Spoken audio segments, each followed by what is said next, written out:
Every portion plays a very important role when a student is preparing for NEET. But when it comes to IMAT,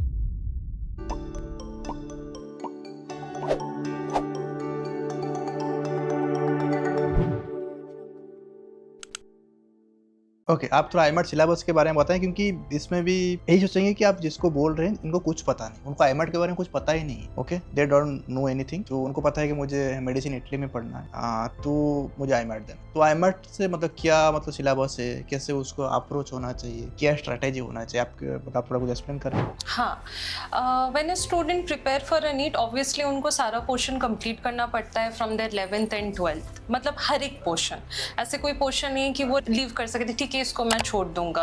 every portion plays a very important role when a student is preparing for NEET, whatever they have studied in 11th and 12th। So basically वो 2 years पूरा 2 years में जो भी पढ़े हैं वो सब कुछ पढ़ते हैं।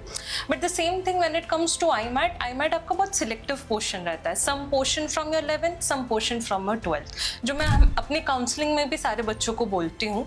For an example, let's take biology.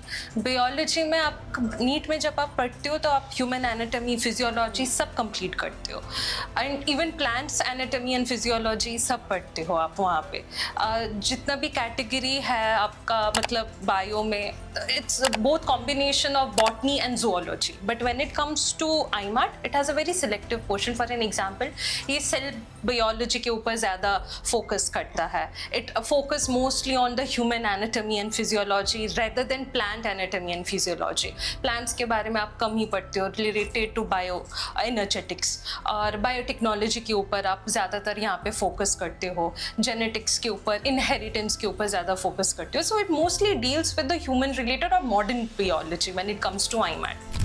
Second thing, जैसे फिजिक्स हो गया, फिजिक्स में नीट में यू रीड अबाउट एवरीथिंग, आपको बहुत ही टफ क्वेश्चंस पूछा जाता है when it comes to physics. But similarly when it comes to IMAT, you have a very selective portions, जैसे कि only deals with kinematics, dynamics, thermodynamics हो गया, इलेक्ट्रोमैग्नेटिज्म हो गया। So you do not deal with quantum physics here when it comes to IMAT. और जबकि आप NEET के लिए प्रिपेयर करते हो, obviously you have to prepare for the quantum physics. Now coming back to the chemistry, chemistry में organic बहुत tough आता है when you prepare for your NEET। सारा चीज़ है organic, everything you have to know, सारा रिएक्शन, हर एक चीज़ है, कैसे प्रोसेस होता है, क्या होता है। But when it comes to IMAT, it only deals with a single bond और double bond, you do not deal with a triple bond। so यहाँ पे पोर्शन बहुत ही कट आउट हो जाता है। so you have a very selective portion and you have to be best in that selective portion।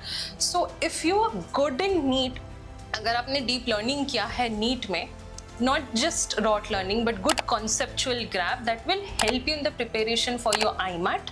क्योंकि IMAT में already आधा portion आपका कट आउट हो गया, जितना पोर्शन है उसमें आपको ज़्यादा ध्यान और प्रैक्टिस करना पड़ता है। the more you practice, the more you get conditioned with the kind of the questions you get in your IMAT, and it becomes easier for you to prepare for the IMAT।